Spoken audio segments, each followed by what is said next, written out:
Buenas noches con todos, si me logran escuchar.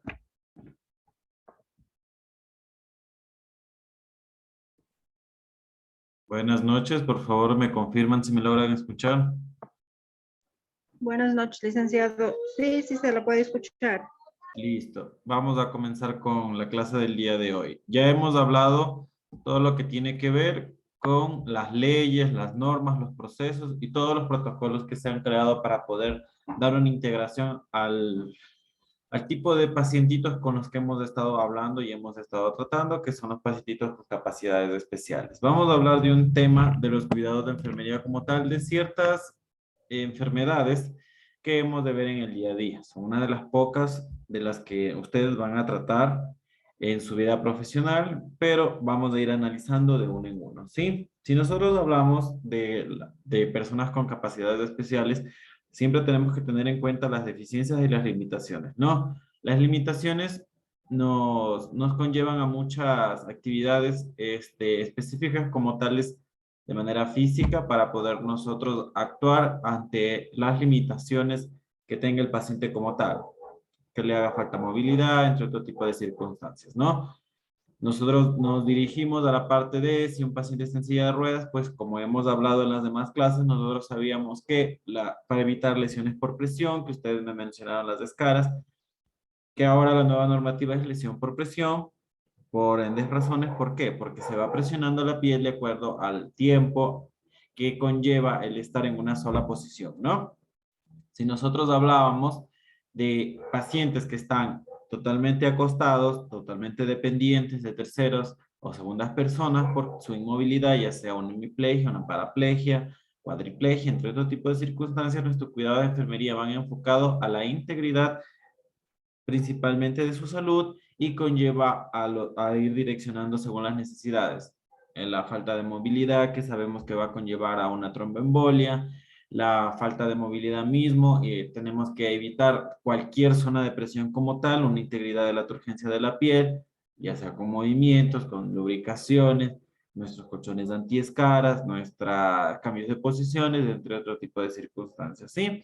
Si nosotros hablamos de deficiencias en la parte intelectual, es un poquito más complejo porque nos lleva a mucha experiencia más amplia al cómo irnos direccionando nosotros con este tipo de pacientes. Vamos a hablar principalmente de pacientes ahorita que son relacionados mucho a nuestra parte de salud y a esta parte también de la educación. Como nosotros hemos visto, nosotros íbamos relacionando que la salud tal vez lo detecta, y se va a ir relacionando para una integración total a este tipo de pacientes, ¿sí? Hablamos del espectro de autismo, ¿sí? ¿Qué es el espectro autista? Nosotros hemos hablado sobre la deficiencia, encasillamos a estos pacientes y nosotros ya conllevamos a que esta parte aquí es la parte intelectual, ¿sí? Es un conjunto de signos y síntomas de una parte de un trastorno neuronal que hay una deficiencia como tal en ciertas funciones, ¿sí? Que más se conllevan a una actividad, ¿a qué? A socializar, a interactuar, algunos pacientes son súper inteligentes de la parte de los autismos, pero tienen esa dificultad para socializarse, para interactuar y reflejar, dar a conocer su personalidad, su inteligencia, entre otro tipo de cosas. Sí, también tenemos que entender o tenemos que tener en cuenta que existen diferentes tipos de trastornos de autismo, no solo es uno. Hay ejemplo el Asperger, que es como dicen una ramita del autismo, ¿sí? Es una subclasificación como tal de esta enfermedad, ¿sí? Entonces, para nosotros poder dar a entender ciertas enfermedades, tenemos que ver las características. Trascendencia social, como yo les decía, su característica principal es que esos pacientes tienen una dificultad para socializar, ¿sí? Incidencia alta al momento de ahora, sí hay una incidencia altísima, a diferencia de antes, casi no se diagnosticaban tal vez, pero ahora hay un mayor incremento, ¿sí? Importancia y diagnóstico correcto. Siempre es muy importante tener en cuenta que los pacientitos con el trastorno del autismo, sí, el espectro autista, tenemos que irlos encasillando de manera adecuada con el profesional adecuado y correcto para poder tal vez potenciar su capacidad, sus destrezas, porque es muy complicado la parte de la interacción, la parte de socialización y la parte de integración a la sociedad. Como yo les decía, hay diferentes tipos de autismo, ¿sí? Y esa parte de ahí nos va a conllevar a muchas dificultades para poder nosotros conllevar ese paciente.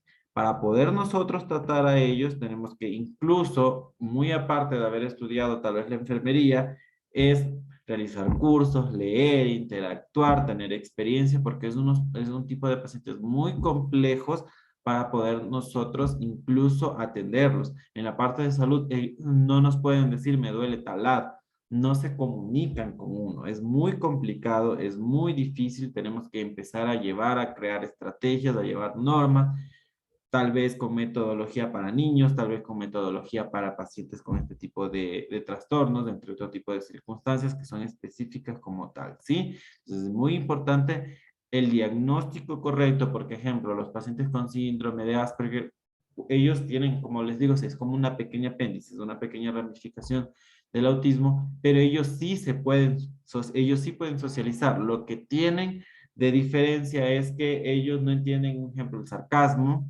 entre otro tipo de circunstancias, cuando uno habla en doble sentido, ellos no direccionan esas cosas, ¿sí? Entonces, es muy importante el diagnóstico correcto para poder desde ahí nosotros desprendernos a cualquier otro tipo de actividad, ¿sí?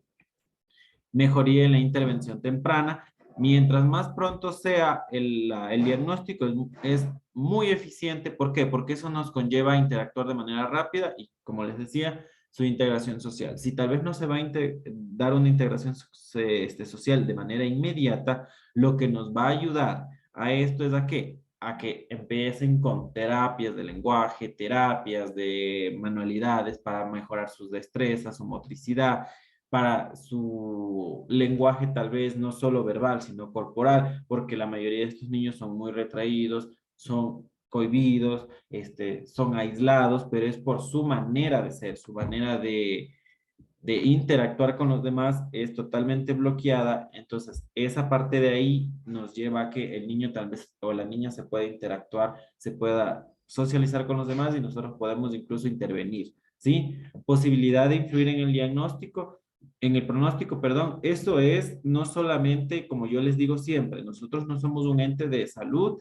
y ya, siempre estamos relacionados con las demás instituciones, con lo que nos ayuda a tener una calidad de vida completa, no solamente en la parte de salud, sino en la parte emocional, social, entre otro tipo de circunstancias, ¿sí? Entonces aquí hablamos de cómo podemos influir en un nivel escolar, como yo les decía, si nosotros tenemos un niño con un autismo, existen incluso instituciones especiales para los niños.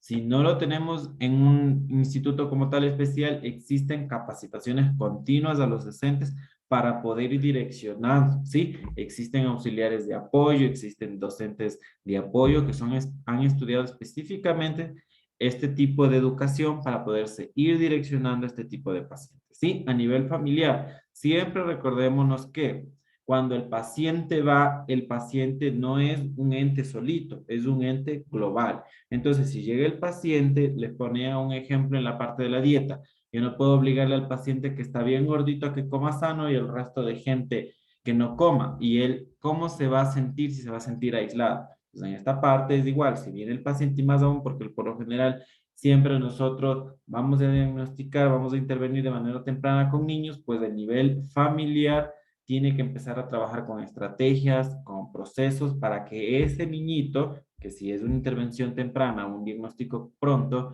se pueda empezar a socializar con su familia y desde ahí se va desprendiendo todo, ¿sí? De ahí viene el nivel social, como yo les decía. Si nosotros ya tenemos la intervención familiar, la parte social conlleva también a la parte escolar, porque el niño ya va a tener un ambiente diferente y vamos a poder relacionar. ¿Cómo es nuestro actuar de enfermería?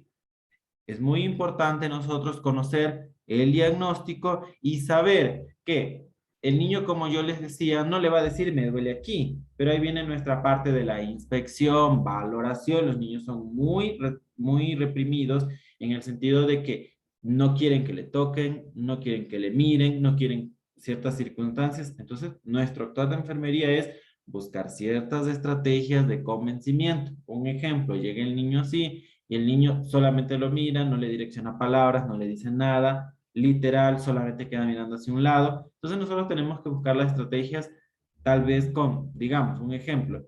El niñito, si te paras de ahí, vamos a ver cuánto estás creciendo porque los niños crecen y tratar de darle una psicología de nuestro accionar de enfermería para que ellos tengan esa confianza con nosotros y poder actuar. Si nosotros hablamos de que el niño llega llorando y no nos quiere hablar, simplemente llora, llora, viene nuestra inspección en la parte de enfermería, de la emergencia o en alguna otra de las enfermerías básicas que ustedes van a ver con cualquier materia, vemos la parte de nuestra inspección, valoración, percusión. Entonces nosotros, mientras el niño lo tratamos de calmar, nosotros podemos ir inspeccionando, podemos ir palpando, podemos ir relacionando el llanto con alguna dolencia tal vez, ¿sí? Entonces es muy importante nuestro actuar, porque yo no puedo decir es que no me dice nada, es que no habla, es que no sé, es que ni sé qué. Nuestro actuar es eso, inspeccionar, ir direccionando para poder nosotros llegar a un diagnóstico incluso. ¿Por qué? Porque, ejemplo, llega el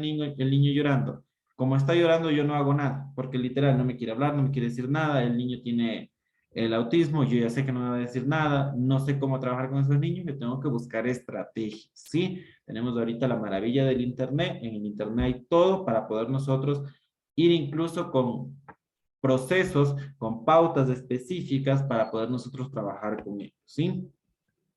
Incluso tenemos que tener muy en cuenta en el actuar de nosotros, de los diagnósticos de enfermería, de los procesos para poder evaluar a un paciente X o al que sea, porque hay pacientes como tales, de ejemplo, ellos tienen fobia, no pueden ver cierto color. Entonces nosotros tenemos que, como les decía, por lo general esto es un diagnóstico temprano y si sabemos que es un niño, ir con la madre, el padre o el tutor, ¿no? Quien sea, tío, abuelo, primo, quien sea. Nosotros tenemos que ir preguntándonos desde ahí. El niño tiene este problema, listo. ¿Cuáles son sus especificaciones para su atención? Ellos le van a decir, no le gusta que le hablen en el oído derecho, no le gusta el color esto, no le gusta cierto, pongo un ejemplo, cierto dibujo, entre otro tipo de circunstancias, ¿sí? Entonces ya nosotros tenemos que irnos conociendo esas cosas, esas actividades, perdón, esas circunstancias específicas para poder nosotros actuar como enfermeros, ¿sí? Trastornos del desarrollo de las capacidades para interactuar, comunicarse, entender. Todo esto está totalmente alterado, ¿sí? Los niños tienen su capacidad de imaginar, pero no tienen su capacidad de interactuar y comunicarse. Su problema, se podría decir, de comunicación es muy difícil. ¿Por qué? Porque está con un trastorno como tal, tiene afectado la parte de socializar, de convivir, de interactuar, de compartir, y nosotros tenemos que actuar, ¿sí? Tenemos que actuar para poder diagnosticar de manera oportuna y ayudar. Recuerden siempre que el actuar de enfermería es el arte y ciencia de cuidar al enfermo y por ende nosotros ¿qué conllevamos a eso? A que si vamos a diagnosticar algo, si vamos a mejorar algo, pues lo que nosotros vamos a hacer es mejorar. Vamos a mejorar la calidad de vida, vamos a mejorar su actuar, vamos a mejorar todo, ¿sí? Medidas para el diagnóstico. Aquí tenemos lo que yo les decía hace un momento de los diferentes tipos de diagnósticos, ¿sí? El autismo como tal se va derivando en subenfermedades, por decirlo así, o en sus características, sus clasificaciones. Existen 4, como vemos aquí, que existe el de Kanner, el autismo regresivo y el autismo de alto funcionamiento y el síndrome de Asperger. El nivel 1 es el más agresivo, por decirlo así, y vamos a ir disminuyendo, ¿no? Cada uno de ellos tiene su característica, sus signos específicos, como yo les decía, ejemplo en el de aquí, en esta parte de aquí, el niño por lo general tiene una característica básica que a veces ni hablan, ¿sí? No direccionan la palabra, a lo mucho dicen ma, pa, o algo específico que a ellos les guste y quieran, ¿sí? No se comunican. En cambio acá, sí pueden hablar en la gran mayoría de pacientes, se pueden socializar, comunicar. No existe la facilidad de tener una, digamos, una reunión de amigos, un círculo social grande. Son delimitaciones específicas que ellos tienen, son muy inteligentes, ¿sí? No entienden ciertos comentarios, digamos, de doble sentido, el sarcasmo, entre otro tipo de circunstancias, ¿sí? Nuestros cuidados de enfermería. Siempre recordemos, si ustedes ya vieron tal vez el NANDA, el NIT y el NOC, nosotros tenemos aquí nuestro diagnóstico de enfermería, NANDA. Intervenciones, el NIT y el NOT es lo que yo voy relacionando como tal a nuestro diagnóstico. Ejemplo, tenemos aquí una para las evaluaciones como tal del NOT, ¿sí? De nuestras actividades. Retraso en el crecimiento y desarrollo, desviaciones de las normas de un grupo de edad, puede ser el autismo como tal. Nuestras intervenciones, tenemos fomentar el desarrollo del niño, enseñanza, estimulación infantil, educación paterna, crianzas familiares de los niños. Sí, como vemos aquí, no es que yo voy a direccionar de manera directa y decir, voy a ponerle una medicación porque el niño tiene autismo. Se dan cuenta que esto de aquí es mucho fomentar ¿a qué? A la inclusión, ¿sí? Al desarrollo en conjunto, a la enseñanza para estimular a que ese niño se logre incluir, ¿sí? No sea excluido como tal de cualquier circunstancia, ¿sí? ¿Para qué? Para mejorar su interacción con los demás. No es que queremos nosotros, ya es que el niño tiene que hablar. Nosotros necesitamos que el niño direccione o se socialice. ¿Para qué? Si nosotros estamos hablando de enfermería netamente, ¿cómo podemos diagnosticar, cómo podemos saber, digamos, un adolescente de 15 años con autismo, qué le duele, qué no le duele, qué siente, si nunca estuvo con sus actividades específicas para poder que él se direccione o se relacione con los demás?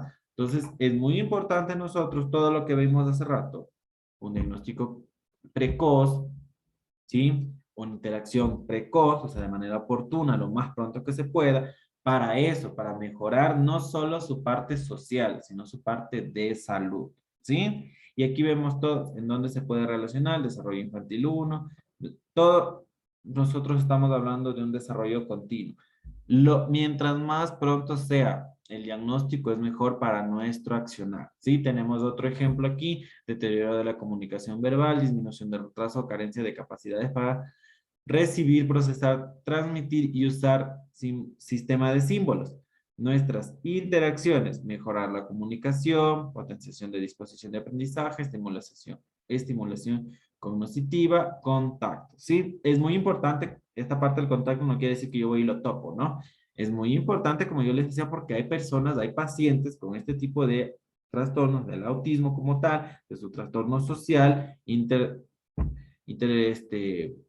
personal, no podemos nosotros ni a veces ni siquiera dirigirnos de manera directa, ¿sí?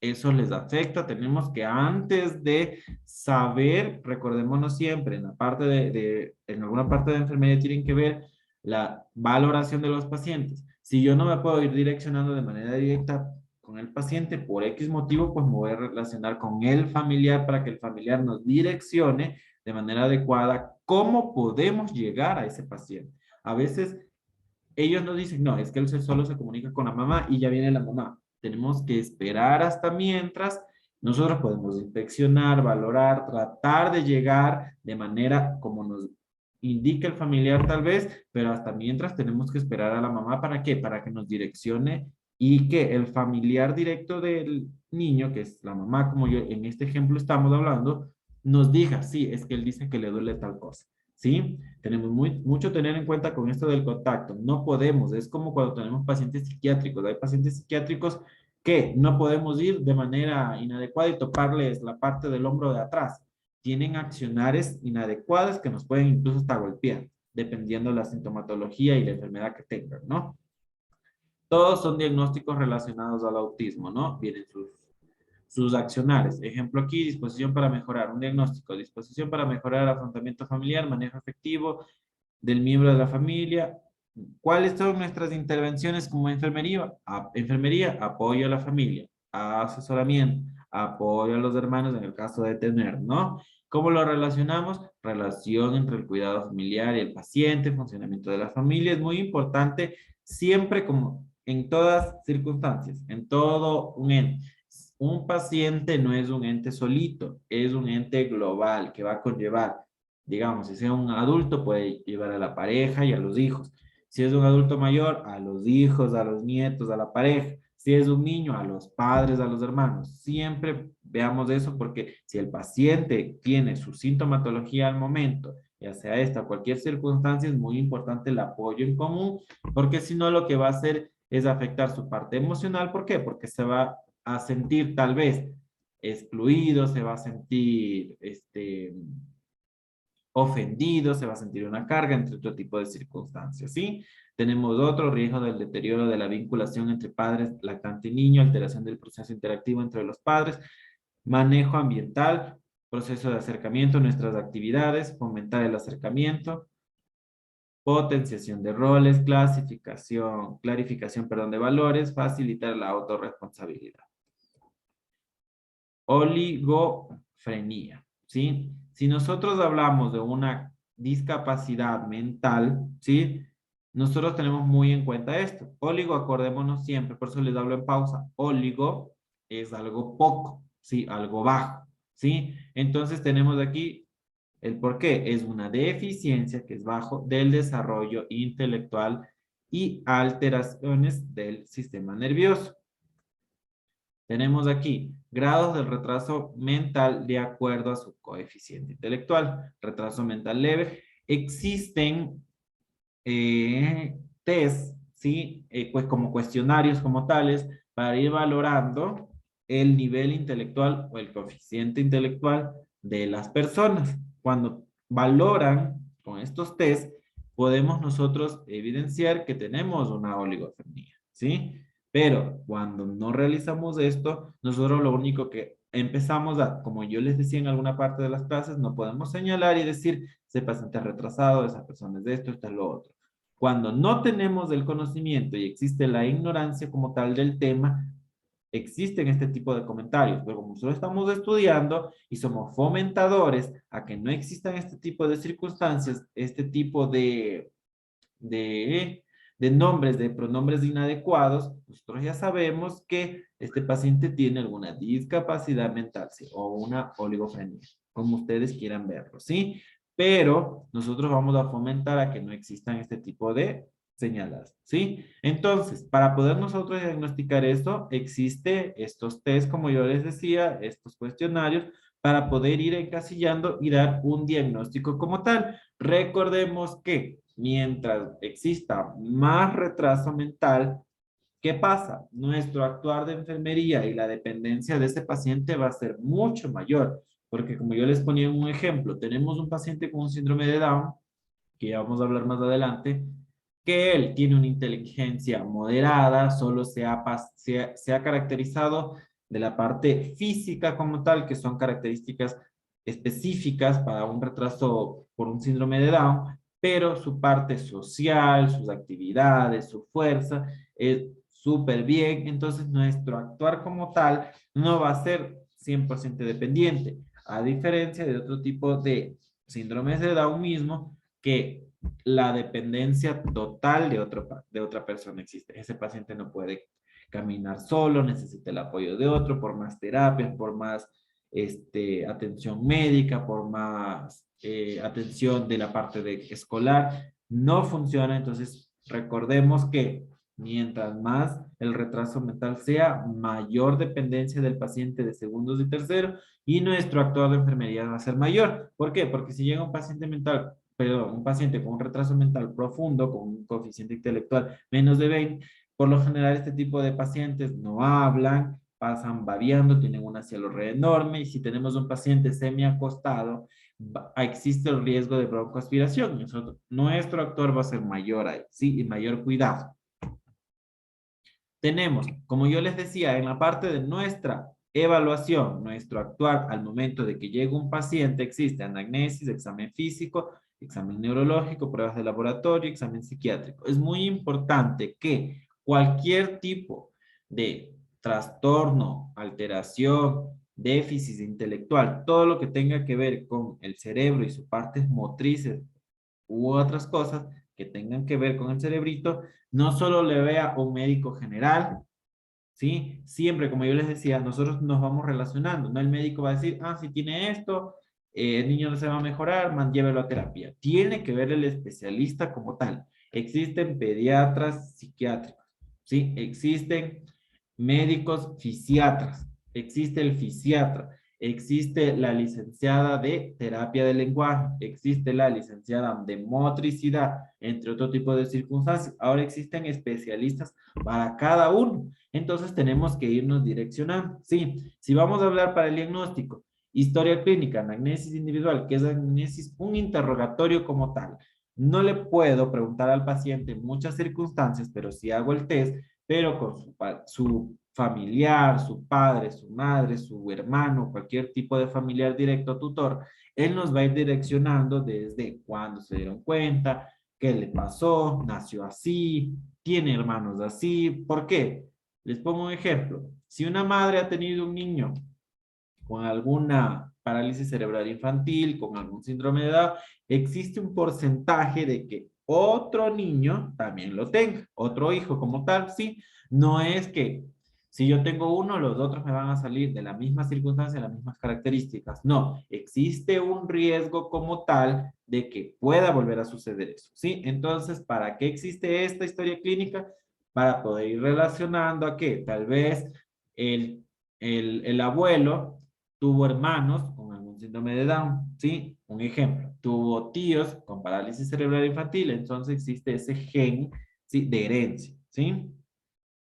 ¿Por qué también podemos hacer este diagnóstico, este diagnosis como tal? Como yo les decía, tengo que dar alguna integración a la familia para que nos ayuden a mejorar la parte social y salud, ¿sí? De ahí conlleva la parte escolar, entre otro tipo de circunstancias, pero necesito hacer un diagnóstico y una anamnesis correcto para poder ir todo vinculando, ¿sí? El examen físico. Yo voy a ver, como en alguna parte de la enfermería, nosotros vemos cuando tenemos un niño.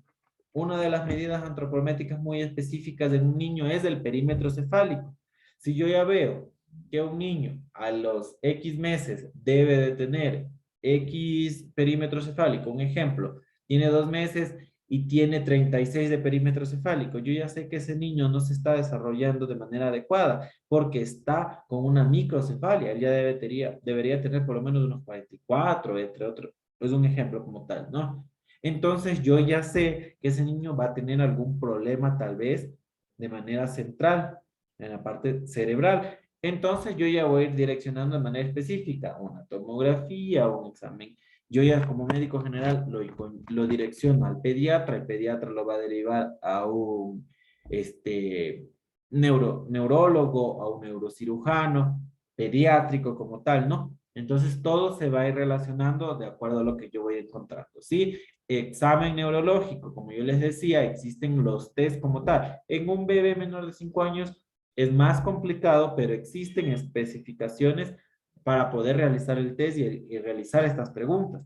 Se ve el coeficiente intelectual y no es que yo le hago el examen y tome, este es su examen y su niño tiene retraso mental. Pueden existir fallas, existen los rangos y los márgenes de error. Entonces, lo que yo voy a hacer es darle seguimiento, como en alguna parte que yo les hablé, todo protocolo, todo accionar, toda estrategia, como las Nandan y EGNOR, nuestras intervenciones, existe el NOT, que es las relaciones de la evaluación. Yo voy a ver si están funcionando mis actividades, mis accionar. Entonces, el examen neurológico existe, le di el test, pasó, tiene tal vez un coeficiente intelectual severo, con un déficit como tal. Yo no le doy el diagnóstico, sino voy a direccionar. Tiene que ir digamos, ¿no?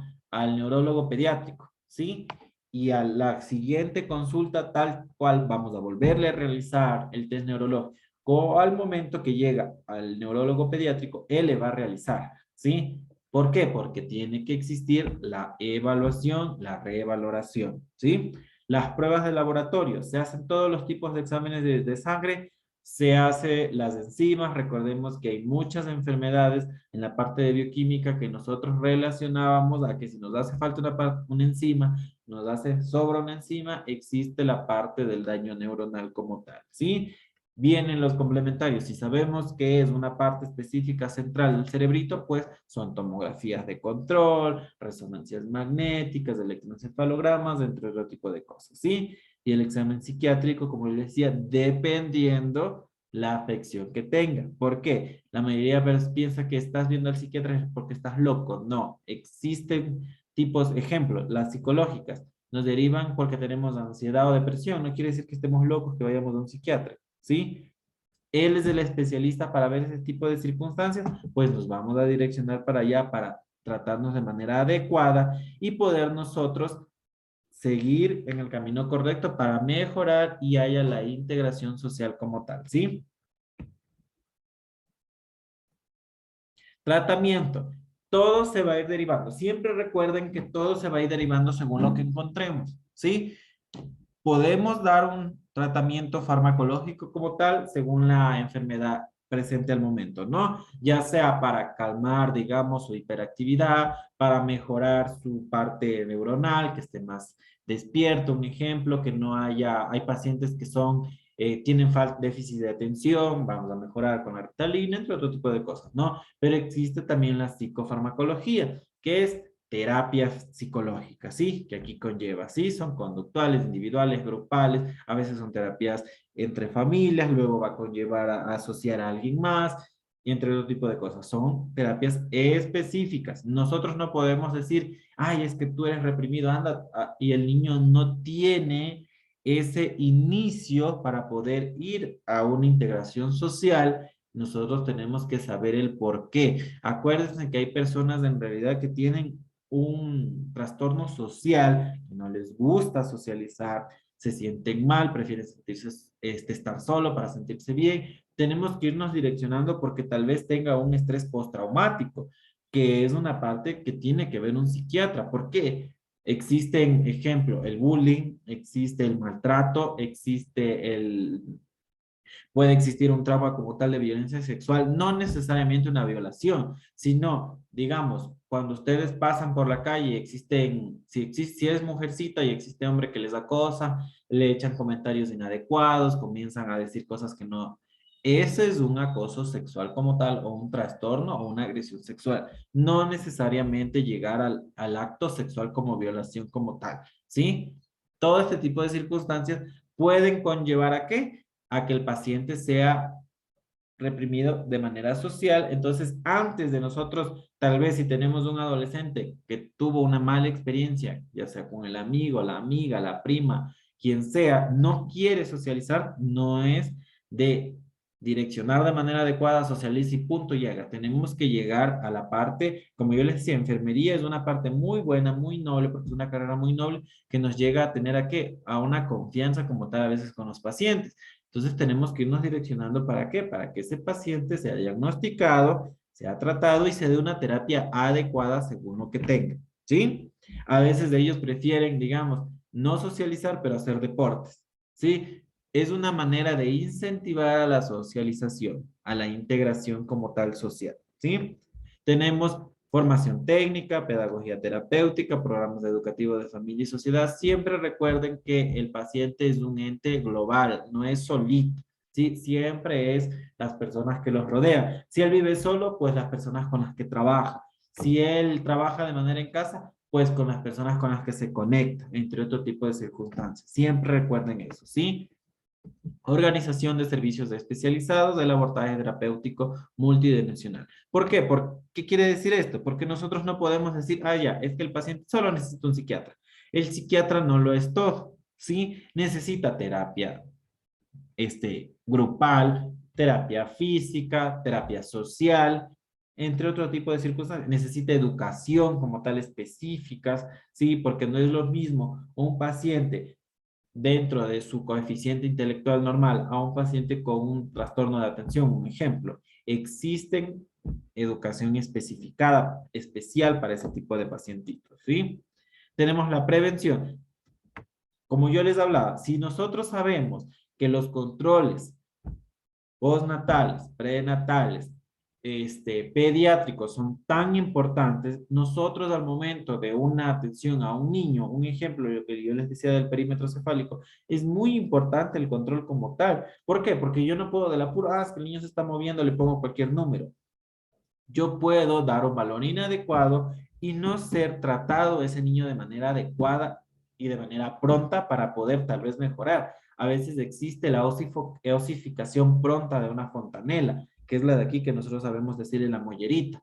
Si existe una osificación, porque eso es un hueso que es planito cuando nacemos, es muy blandito, se osifica de manera pronta, existe el riesgo de que no se desarrolle de manera adecuada, el cráneo no se expanda de manera correcta y que existe una microcefalia y esa microcefalia va a afectar al niño. ¿Y por qué? Por el simple hecho de no medir de manera adecuada el perímetro cefálico, inventarme tal vez esa medida y miren lo que va conllevando una cosa con la otra, ¿sí? Hacerle un daño como tal al niño, ¿sí?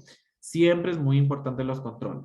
Por favor, es una de la parte de nosotros la consejería, ¿sí? Consejo genético y diagnóstico prenatal. Existen ahora un sinnúmero de, se hacen exámenes de sangre de las embarazadas, imagen, viene las, como yo les decía, la parte de las enzimas, verifican la toxoplasmosis, que eso parte también afecta a la parte cerebral como tal cognitiva del niño, que puede llegar incluso a una parálisis cerebral. Existen una biometría, un examen de cualquier tipo de enfermedades de transmisión sexual que si nacen de manera del conducto vaginal puede llegar a un trastorno, ceguera, entre otro tipo de cosas, ¿sí? Los cuidados, como le decía, prenatal, neonatal, nutrición adecuada de la madre y el bebé, la falta de ácido fólico conlleva que a la no formación adecuada del túbulo que conlleva la médula espinal, el niño puede nacer con parálisis, puede nacer inválido, alguna formación genética como la mielomeningocele, ¿sí? Aquí nosotros hablábamos, miren, ¿se acuerdan la falta de o el aumento de una enzima como tal? Aquí tenemos, ahorita existen también los controles y el programa del talón del niño que conlleva ¿a qué? A diagnosticar de manera pronta enfermedades como tales que pueden producir retraso mental, que puede producir alguna enfermedad agresiva, ¿sí? Medidas para disminuir la ingestión de alcohol materna. Recordemos siempre que no pueden hacer eso las madres porque existe el alto riesgo de que el niño tenga alguna enfermedad, no solamente mental, no solamente central, sino otro tipo de circunstancias, incluyendo que a la madre mismo le dé. ¿Sí? Tenemos cuidados de enfermería. Son procesos como tales, nosotros ya sabemos que vamos a ir direccionando y vamos a ir especificando. Como yo les decía hace un momento, si nosotros tenemos un paciente, digamos, parapléjico, déficit del autocuidado, baño, higiene, relacionado con desinterés, baja autoestima, dependencia, claro, si el niño, si el paciente tiene, digamos, hablando de un adulto, tiene paraplegia, no va a ser desinterés, ¿sí?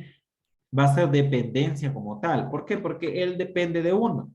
Entonces, nuestras interacciones, ¿qué es? Adecuado al paciente, ayuda al autocuidado y enseñanza individual en el caso de que el paciente lo pueda, ¿no? Resultados. Cuidados personales del paciente, realiza cuidados higiénicos manteniendo el aspecto aseado. En el caso de que haya el resultado como tal, ¿sí? Recordemos que todo se va a ir direccionando según a la necesidad del paciente. Aquí tenemos más diagnósticos de enfermería con todas las intervenciones y los resultados que necesitamos, ¿sí?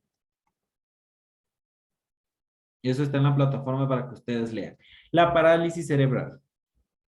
Existen, ustedes van a ver tal vez, si trabajan en algún hospital, clínica, lo que sea, que trabaje con niños, van a ver el término PCI, que es parálisis cerebral infantil. Como vemos aquí, es un niñito, ¿no? Se dan cuenta que la parte del cráneo es más chiquitita de lo normal, ¿sí?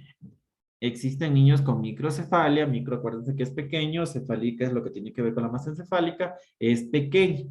Existen hidrocefalias que no dejan desarrollar bien el cerebrito, existen hidroanencefalia, que es líquido en vez del cerebro, existen anencefalias, que no existe el cerebrito. Por lo general, esos niños con hidroanencefalia y anencefalia no viven mucho, ¿no? Saben vivir 1 o 2 meses y fallecen.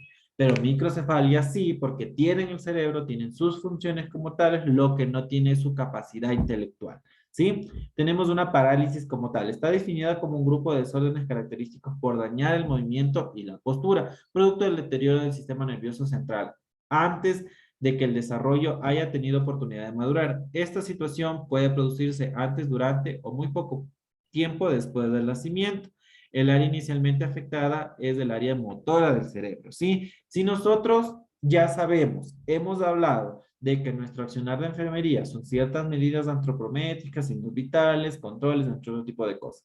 Nosotros entonces sabemos que nuestro accionar, nuestros cuidados, nuestra atención es muy importante porque, como yo les decía, mientras más pronto sea el accionar, el diagnóstico, pues vamos a actuar ¿para qué? Para que ese paciente tenga una atención inmediata y no conlleve ¿a qué? A que sea una dependencia total de terceros o que no existe el daño como tal. Si ya vemos de manera oportuna, pues vamos a direccionar ¿a qué? A que actúen con terapia, con cirugías. Si nosotros ya hemos hablado, hace un momento hablamos de una medida antropométrica que es el perímetro cefálico y vimos que estaba muy pequeño y va a producir un microcefálico. Por cualquiera, es uno de los ejemplos, la fontanela que yo les decía, ¿no? Entonces, si nosotros hablamos de una macrocefalia, que es algo grande, nosotros podemos relacionarlo a una hidrocefalia. ¿Por qué? Porque ya no está de manera adecuada, ¿sí? Una medida normal de acuerdo a esa edad, que existe índices, tablas como tal, pero está grande. Algo pasa. No es que el cerebro se está desarrollando más y va a ser más inteligente que el resto. Algo anormal está pasando. Entonces, al momento que ya nosotros hemos diagnosticado solamente con una medida como tal, nosotros ¿qué hacemos? Actuar de manera inmediata. ¿Por qué? Porque el niño puede que tenga una hidrocefalia que pueda ser corregido con una válvula cerebro peritoneal para que se vaya el líquido y el paciente, si no ha existido un daño como tal, porque está la válvula y todo, no va a afectar de gran parte a su parte motriz, puede que ya afecte su parte neuronal. ¿Por qué? Porque es líquido hidrocefálico como tal, ¿no? Entonces, nosotros ya vamos, se dan cuenta cómo vamos quitándole una dependencia solo con el actuar y el diagnóstico pronto. Entonces es muy importante que nosotros lo que estamos haciendo lo hacemos de manera correcta para poder mejorar su calidad de vida y como yo les he dicho en todas las clases de aquí, es disminuir la morbimortalidad, disminuir enfermedades y las muertes asociadas a cualquier circunstancia que sea prevenida o detectada de manera pronta, ¿sí? Tenemos el objetivo, dar a conocer los cuidados específicos relacionados con la parálisis cerebral para poder atender a distintas alteraciones de índole físico, biopsicosocial que surgen con el paciente. Si nosotros hablamos de un paciente que tiene una parálisis cerebral de cualquier tipo de edad, sabemos nosotros que le va a afectar a su parte motora, ¿sí? A su parte intelectual. Entonces, nosotros nos vamos a ir direccionando a las necesidades. Si tenemos un paciente con una parálisis cerebral, sabemos que la parte motora está totalmente afectada, el paciente no se va a mover. ¿Qué es lo que más necesita ese paciente? Terapia física, iniciando ¿qué? Su parte integral, porque su parte intelectual se lo va a llevar ¿a qué? A terapias de lenguaje, a terapias sociales, psicosociales, del psiquiatra, el pediatra, pero la parte de enfermería es su parte motora para evitarle que rigidez, empezar a mover, empezar a actuar, a educar a su cuidador, a las personas que le rodean. ¿Por qué? Porque vamos a ayudar a que esas extremidades no se pongan rígidas y ayudemos a una circulación, evitando así tromboembolia. Un ejemplo. Otra, si el paciente es totalmente paralizado porque tiene su parálisis y no mueve nada de lo que tiene que ver con su parte fuerza muscular, no se levanta, no camina, tiene apoyo de, entonces vamos a estimular a que lo traten de insertar al movimiento, a la caminata, a la lubricación de piel, a los cuidados, para evitar lesiones. ¿Por qué? Porque de por sí el paciente tiene afectada su parte neurológica, tiene afectada su parte motriz. Ahora, yo no he educado, yo no me he direccionado a los cuidados específicos para evitar que esas pieles se dañen. Existe una lesión por presión, no la atendí de manera adecuada o pronta, se infecta. Esa infección no se queda en piel, se va a huesos. Imagínense, yo voy conllevando de una cosa a lo otro, a lo otro, a lo otro. Entonces yo no he actuado de manera adecuada. ¿Para qué? Para evitar que ese niño tenga más, o esa paciente, adulto, lo que sea, tenga más comorbilidades. No le vamos a agregar más enfermedades, porque lo que va a llevar es a que exista más morbilidades que pueden llegar a una mortalidad como tal. Entonces, nuestro objetivo es que ese paciente, dentro de los puntos como tales específicos para que ese niño tenga o ese paciente tenga una calidad de vida, pues lo tengo que tratar de hacer.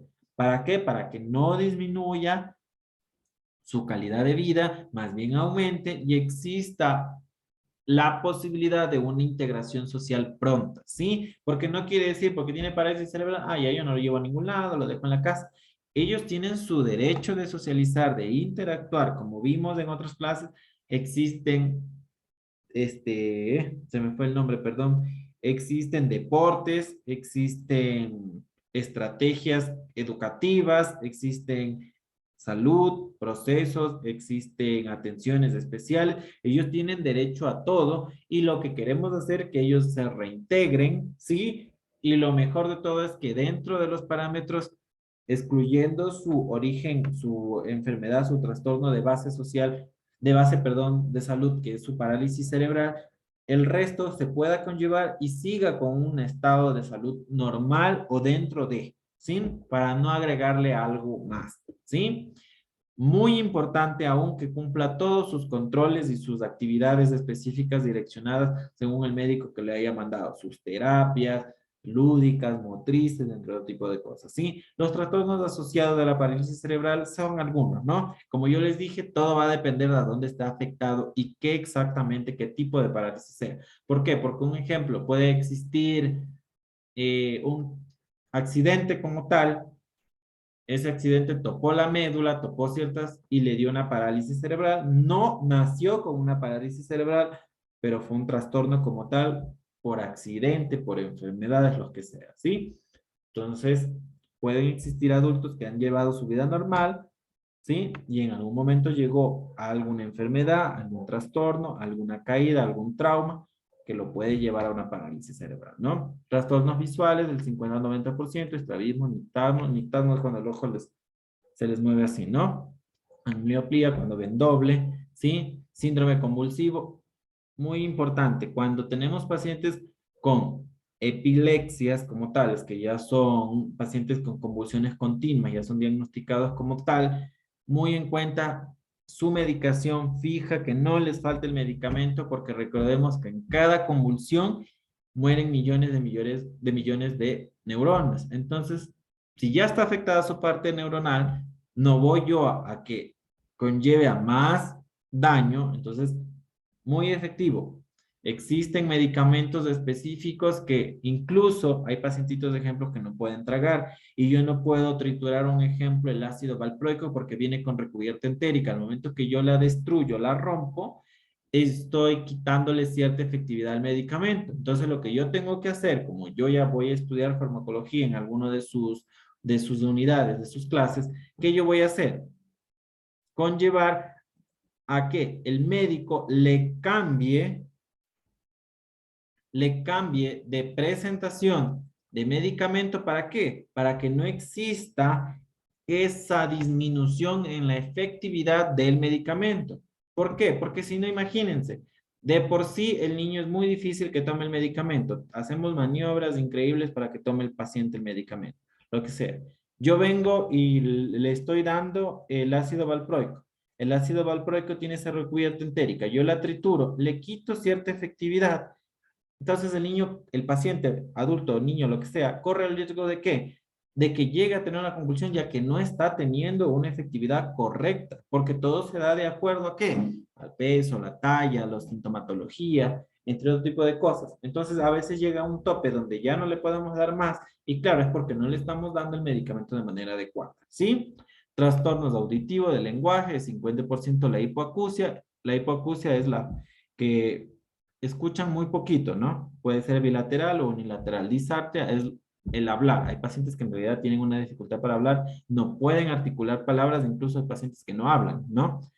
Trastornos de conducta y comportamiento alterado, impulsividad, poca tolerancia, retardo mental. ¿Sí? Como yo les decía en una parte, Hay que tener mucho en cuenta esto de la poca tolerancia porque hay pacientes que no les gusta que se direccionen con ellos, no les gusta que le hablen un ejemplo al oído, no les gusta que le hablen de manera de frente, no les gusta que les topen. Entonces, aparte de la tolerancia, muy en cuenta antes de vamos a aprenderlo a veces a la mala, por decirlo así, por una mala experiencia, pero lo tenemos que aprender, ¿sí? Y más aún, si existe un familiar que está con él, que está con ella, pues tenemos que averiguar sus antecedentes, sus signos, sus estrategias para podernos ir direccionando con ellos, ¿no?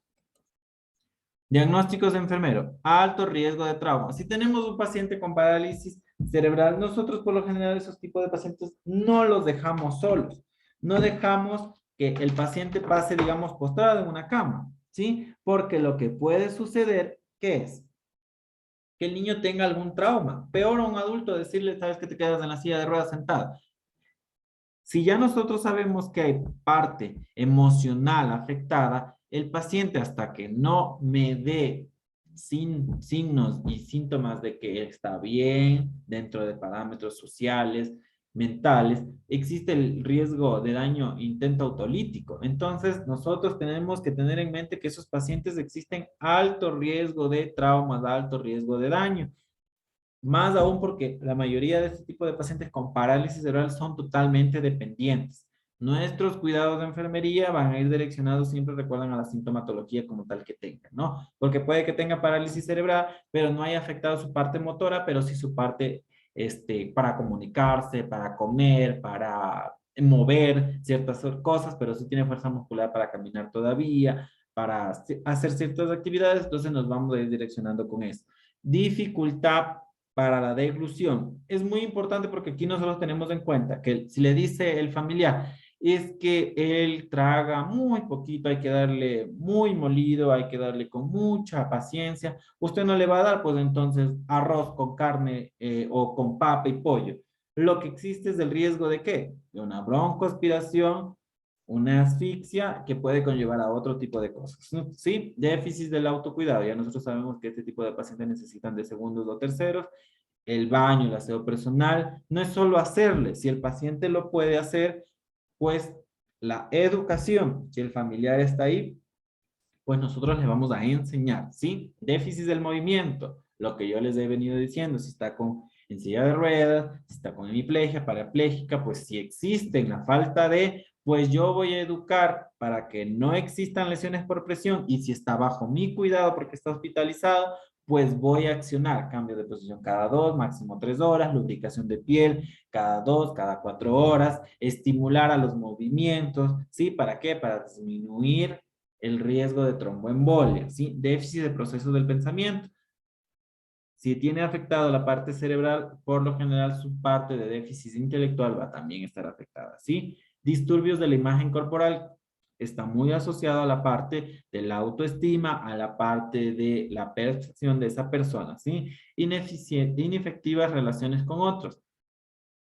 En esta parte aquí del déficit, perdón, de la parálisis cerebral, es menos, ¿por qué? Porque el paciente no sabe exactamente su problema como tal. Puede tener alterado, puede tener asociado, tal vez puede tener solo afectado el habla, pero la parte emocional lo tiene muy presente, entonces yo tengo que, la parte afectiva, darle a entender porque ellos a veces se sienten una carga, se sienten mal, se sienten afectados, tal vez no puede hablar, no puede escuchar y lo dan a entender. Entonces esa parte de ahí tenemos que fomentarla mucho. ¿Para qué? Para que el paciente no tenga este tipo de trastorno. Puede haber la depresión, puede haber la ansiedad que puede llevar a algún daño como tal. Recuerden que la salud mental es muy importante, no solo en estos pacientes, en todos nosotros, ¿sí? Tenemos otras manifestaciones, espasmos severos, que son los calambres que nosotros conocemos vulgarmente, las crisis convulsivas, como yo les decía, por Dios, la medicación de la parte convulsivante es muy importante, todo es muy importante, pero la parte convulsivante tenemos que tener muy en cuenta que en cada convulsión, en cada crisis epiléptica como tal, mueren millones de bacterias, mueren millones de neuronas. Entonces nuestro riesgo es que afectemos más a la parte neuronal. Entonces es muy importante, ¿sí? Nuevamente, si existen medicamentos que ustedes ya van a conocer en la parte de farmacología que tienen recubierta entérica, tenemos que avisarle al médico para que cambie la presentación del medicamento para que haga su efecto correcto y aumentar la efectividad del medicamento con cual paciente, con cualquier tipo de paciente. Necesariamente estamos hablando ahorita de crisis convulsiva, pues los anticonvulsivantes, ¿no? Deficiencia nutricional, si sabemos que tiene dificultad deglutoria, si no termina con una sonda o una gastrostomía, que es la colocación de un tubo directamente de una sonda gástrica hacia el estómago, vamos a tener dificultad para tragar. Entonces va a disminuir incluso el apetito, va a disminuir su absorción nutricional, todo lo que tiene que ver con la parte nutricional, sus pacientes van a disminuir de peso. Recordemos que el funcionamiento de nuestro cuerpo hace que los músculos se mantengan gruesos, se mantengan normal, pero por la inactividad los músculos van a tener espasmos, van a tener inactividad, van a estar totalmente planos, entonces el bajo de peso es muy común en este tipo de pacientes. Problemas de comunicación, ya nosotros ya sabemos que no se pueden comunicar dependiendo al daño neuronal que tengan, ¿no? Y si hablamos de un problema respiratorio, nosotros podemos asociarlos ¿a qué? A que una parte motora del cerebro no está direccionando de manera adecuada y puede existir como tal. Pueden existir apneas del sueño.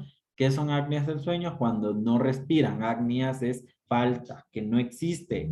Hay apneas de sueños que pacientes se duermen y respiran, digamos, 10 por minuto, cuando su correcta respiración es de 16 a 18, máximo 20 por minuto, ¿sí? Existen como tal. Yo puedo llegar a tener problemas respiratorios por la mala alimentación, un ejemplo, que no le di de manera adecuada al paciente y el paciente broncoaspiró. Entonces puedo relacionar una neumonía asociada a la alimentación por la broncoaspiración que existió, ¿sí? Los cuidados de enfermería, control de respiración, cambios posturales, barreras de bioseguridad, asistir a la alimentación, lavado bucal. El lavado bucal es muy importante también en esta parte de las respiraciones de la broncoaspiración. ¿Por qué? Porque si el paciente no tiene el reflejo deglutorio de escupir, yo tengo el riesgo de que eso broncoaspire, ¿sí? El manejo de convulsiones. Ustedes saben que si el paciente está convulsionando, tenemos que ponerlo de ladito o la cabeza. ¿Por qué? Porque el paciente comienza a botar mucha cialorrea, o sea, mucha saliva, puede llegar a vomitar y si no le pongo de ladito, ya sea el cuerpo o la cara, existe el riesgo de ¿qué? De que broncoaspire, un paro respiratorio, ¿sí? ¿Por qué? Porque ya no está llegando oxígeno a los pulmones, sino algo sólido, algo líquido, algún alimento como tal, en vez de la oxigenoterapia normal que tiene que llegar con nuestro intercambio gaseoso.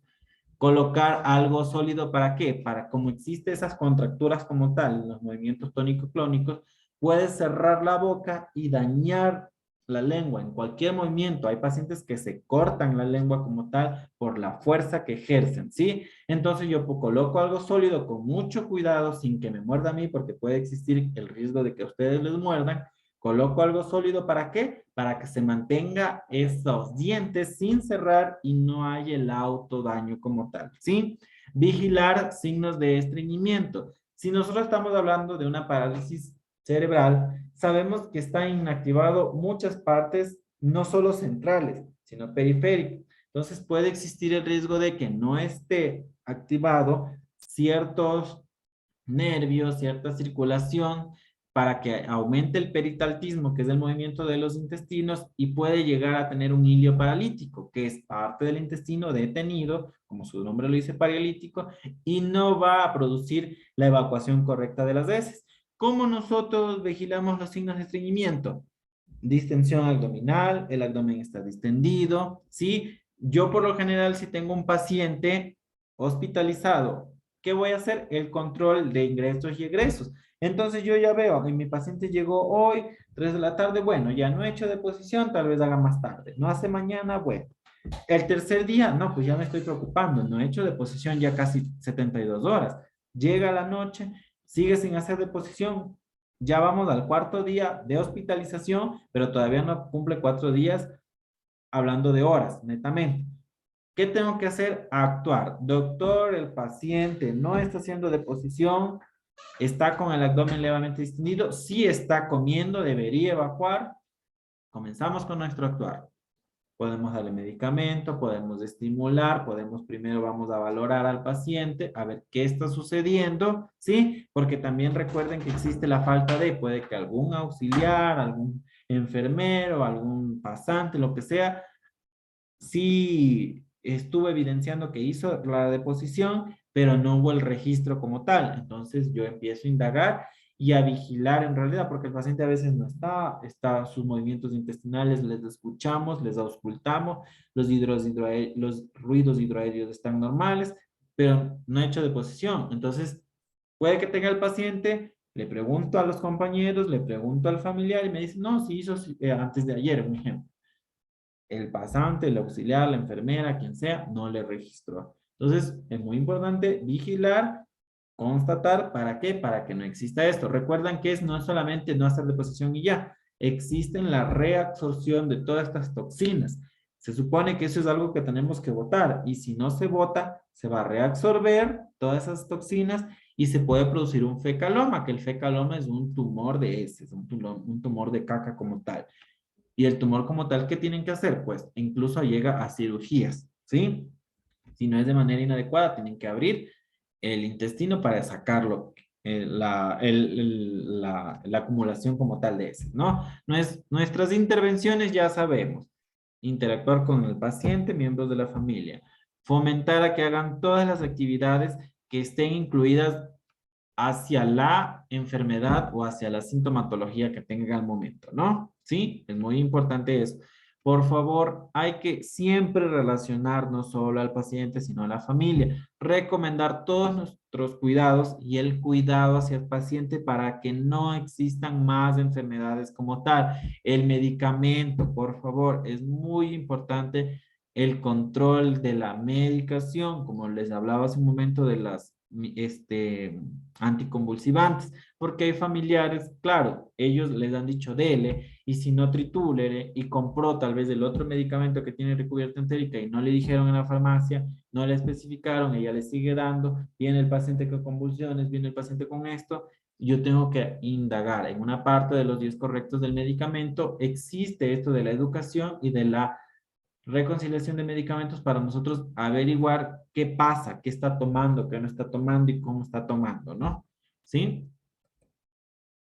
Prevenir las lesiones, todo va a depender, como yo les decía, de acuerdo a la sintomatología que tiene. Porque yo les puedo decir, pongan esto, pero el paciente no lo necesita porque solo pasa en cama. Entonces no me sirve de nada, ¿no? Todo va a ir direccionado a la sintomatología para poder nosotros disminuir, recuerden siempre la morbimortalidad, no agregarle un signo, un síntoma, una enfermedad más de tal vez de todo lo que ya tiene, de todo el agravante de su enfermedad al paciente, porque lo que vamos a conllevar es a que exista el riesgo y aumente el riesgo de muerte del paciente, ¿sí? Conclusiones. Manejo de todo tipo de pacientes, ¿no? Es multidisciplinario, con intervención de varios especialistas en el área médica y rehabilitación. El rol de la enfermera es vital importancia ya que el conocimiento del paciente con parálisis cerebral nos permite elaborar cuidados específicos, disminuyen complicaciones y alivian sintomatología. Si tenemos cualquier tipo de pacientes, no solamente con parálisis cerebral, es muy importante el accionar de enfermería porque recuerden que nosotros es el arte y ciencia de cuidar al enfermo y como nosotros estamos 24 horas con el paciente, puede que sea cada 2 horas poniéndole medicación, cada 2 horas cambiándole de posición, nosotros vamos, evidenciamos, observamos algo y nosotros somos la voz de alerta ante algo, ¿sí? Vemos que el abdomen está distendido, doctor, el abdomen está distendido. Vemos que el paciente no nos responde, tal vez hace 2 horas sí nos respondía a comandos verbales, ¿sí? Ahora ya no nos responde, doctor. El Glasgow, que es una valoración del estado neurológico del paciente, ha disminuido, doctor, el Glasgow del paciente ha disminuido. Ese tipo de circunstancias nosotros detectamos y es nuestra voz de alerta. ¿Para qué? Para intervenir. ¿Por qué? Porque todo paciente con un Glasgow menor de 8, independientemente de su enfermedad, es propenso a que termine oro entubado, porque necesitamos que su parte de la oxigenación cerebral mejore y si es que no tiene un Glasgow adecuado, quiere decir que su parte cerebral, motriz, central está afectado y no va a haber el intercambio gaseoso adecuado, ¿sí? Entonces, Muy, muy importante el accionar de enfermería y el actor de enfermería en todo tipo de pacientes, ¿sí? Eso es todo, jóvenes, de la clase de hoy. Cualquier cosa, por favor, me preguntan. Como ya saben, no, el de las tareas me escriben al WhatsApp. Si yo me demoro en responder, me vuelven a escribir porque así me sé tardar a veces en responder. Cualquier cosa igual de la clase, si tienen algo, de alguna duda, tienen mi contacto, me escriben nomás o tienen alguna pregunta ahorita tal vez. Sí, profe, yo tengo una pregunta. Dígame. Es sobre la medicación que nos indicaba que hay medicamentos que no se les puede triturar. Ujú. Y en este caso, ¿cómo se le podría dar a los niños, en este caso, la medicación que tiene esa recubierta y que no se le puede triturar o diluir? Claro, verán, como yo les decía, digamos, existe el ácido valproico en tabletas que viene con recubierta entérica y existe también el ácido valproico con jarabe. Entonces, así sea adulto, yo ya sé que el paciente, digamos, está ahora entubado, está dormido, está con una zona nasogástrica. Tengo que de ley triturarle el medicamento que son tabletas. Entonces, ¿qué le tengo que decir al médico? Doctor, esta medicación tiene recubierta entérica. Hay que mandarle a que el familiar compre o la farmacia pedirle con en jarabe. ¿Por qué? Porque al momento de que yo le trituro el medicamento con esa recubierta entérica, no le va a hacer el mismo efecto que sin recubierta entérica. Entonces tenemos que cambiar de presentación de medicamento. Si, digamos, usted me dice, yo tengo un niño de 3 años y él le tengo que moler en la comida, pues tengo que decirle al doctor, doctor, estas pastillas yo no le puedo dar, cámbiame a jarabe para poder que mezclarle con la sopa, con el biberón, con el jugo, con la avena, y él me pueda tomar. Me va a tomar con la avena en su presentación correcta sin yo alterar esa presentación. Porque el objetivo de la recubierta entérica, ¿qué es? Llega al estómago, no se disuelve en el estómago, se tiene que disolver en el intestino, vienen los jugos gástricos, diluyeron la recubierta entérica y comienza a seguir bajando y acá se tiene que absorber, se está absorbiendo acá. Al momento de que yo trituro la recubierta entérica, se va a diluir en el estómago y no va a tener el efecto correcto porque ese medicamento está hecho para que se absorba en el intestino, más no en el estómago. Es por eso que es muy importante reconocer los medicamentos, saber si tienen o no recubierta entérica, como usted me dice, triturarlos o no, y poder actuar con el médico en conjunto para que él le cambie la presentación, ¿sí? Ya, Liz, muchas gracias. Listo. ¿Alguna otra pregunta, jóvenes? Buenas noches. Disculpe, llegué un poquito tarde. Díganme. En lo que usted nos decía del perímetro cefálico, en un niño recién nacido, ¿hasta cuánto es lo normal? ¿Desde cuánto hasta cuánto? Verán, eso va a depender la talla. Es un índice como tal, una curva que se hace con la talla. Si el niño mide esto, su cabecita debe de medir esto. Así. Entonces no le puedo decir, debe de medir 38 porque no sé cuánto mide de largo. Y además no tengo la curva para evidenciar. Son cálculos como tal. Todo se hace dependiendo a la talla. Es como nosotros. Nosotros medimos, digo un ejemplo, yo mido 1,72 m. Yo debo de pesar entre 66 a 70 kilos, pero si yo mido 1,60 m, yo no voy a pesar 70 kilos, yo tengo que pesar menos. Todo se va direccionando a la talla, ¿sí? Es una relación como tal, ¿sí? Ah, ya. Sí, pero muy importante, por favor, sean bien honestos y hagan su trabajo en esta parte porque ya escuchamos el por qué es importante. Verán, yo sé que hay muchas materias que ustedes vieron bioquímica, ahorita estamos viendo esto. Hay muchas materias que tienen que darle las introducciones para que cuando ya vean enfermería como tal, ustedes sepan, ah, es que por esto, mueren un ejemplo aquí. Hablamos de que las enzimas, ya sea por falta o aumento de, conllevan a trastornos mentales. Miren los cuidados. Entonces, cuando ya lleguemos a farmacología, ya vamos a saber el por qué, ejemplo, lo que dijimos ahorita, por qué no tenemos que triturar ese medicamento. Yo sé que hay muchas cosas que todavía están en dudas, están en blanco, dicen, ¿cómo? ¿Para qué me sirve eso a mí? ¿Por qué me dan?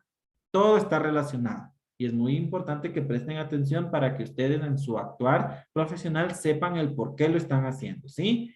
Ya vamos a ir conllevando, espero yo mismo les dé las clases, sino quien sea, les vaya direccionando para que conozcan este tipo de circunstancias, ¿sí? Y más aún, poderlo implementar de manera adecuada. Es muy importante todo lo que nosotros Estamos aprendiendo, estamos leyendo porque todo conlleva algo. No es que van a aprender a medir al paciente, a hacer el perímetro cefálico y dicen, ay, por gusto me mandan a medir la cabeza. Des en cuenta el por qué es importante. Nosotros podemos diagnosticar de manera inmediata prematura una parálisis cerebral, una microcefalia, que es puede llevar una parálisis cerebral a microcefalia, una hidroanencefalia por una macrocefalia, y actuar rápido para evitarle algún daño a largo plazo o a corto plazo, ¿sí? ¿Alguna otra pregunta, compañeritos? Si no, tienen mi contacto, por favor me escriben nomás todo lo que tiene que ver con las tareas, por favor sean prudentes, no me llamarán un domingo 5 de la tarde, déjenme en un mensaje, yo apenas pueda les contesto, ¿sí? Por favor, en horas laborables también. Si no tienen ninguna pregunta, jóvenes, nos vemos en la próxima clase, que es el refuerzo. En el refuerzo, traten de tener preguntas o dudas de todo lo que tiene que ver con los cuidados de enfermería en esos pacientes. Ya ahorita en el refuerzo no voy a hablar nada de lo que tiene que ver con políticas, leyes, procesos. Vamos a hablar netamente de cuidados.